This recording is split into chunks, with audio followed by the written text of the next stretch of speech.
When we came over to Avery-Hess, we decided we needed something all new.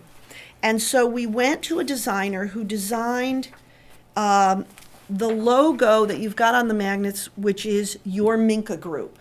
So people said, why your Minka group? Well, when I sat with the designer, we went online and the Minka group is taken. We found out Minka and Associates is illegal in the state of Maryland. You can't use the term associates. And so the designer came up with the concept of your Minka group. Why yours? Because we care about you. And so you'll see on the bottom here, it says your Minka group, ... because we care. And then we developed this.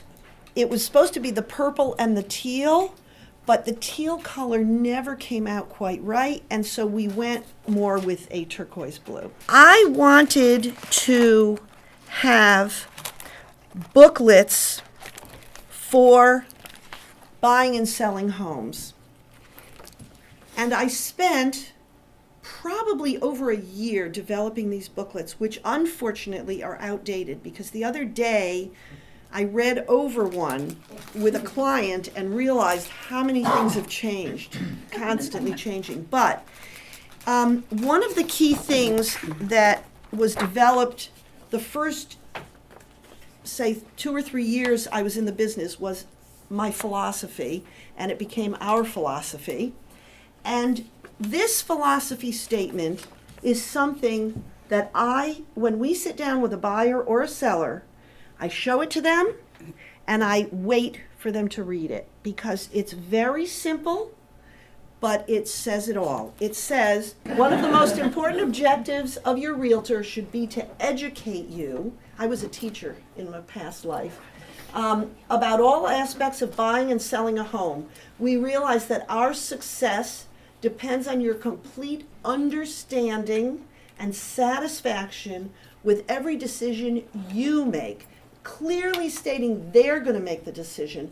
They have to understand. None of this, just sign it, just sign it, just sign it. From signing a listing contract or viewing houses to attending the settlement. Okay? And so this page is on a lot of our marketing. It's on our buyer's booklet, our seller's booklet, our listing booklet, and it's key.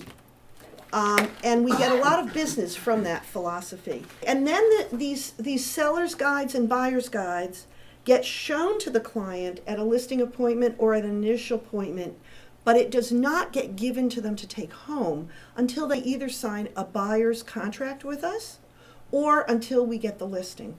Okay? And so I show it to them, I go over it, but that's it. I say to them, you're going to get this, and this will be your guidebook through the transaction. Selling your home is a complex process, so this goes through the process. That's basically what I would say to them. Then the next page is where we're going to put it, online. The next page is keys while the home is on the market active, and what happens after you get an offer. Quite often sellers say to you, now what? Now what? We have a ratified offer, now what? And so I spell it all out. And the next page is understanding agency. The seller's checklist, and I tell them this should be all marked up, and it walks you through everything, every step of the way. And the next page is notes, okay? And you will get this when you list your house with us or when you buy a home with us, and it will be your guidebook, okay? Questions? Anybody? Does that take place instead of the listing presentation? No. Okay. This is the listing presentation. And you'll notice that as far as branding, we try to be consistent with the wave, with the colors, everything is consistent. This is the booklet that we use, which is your standard booklet, but I had Liz tweak it so that every page has the wave. Mm-hmm. Okay? And it works for us.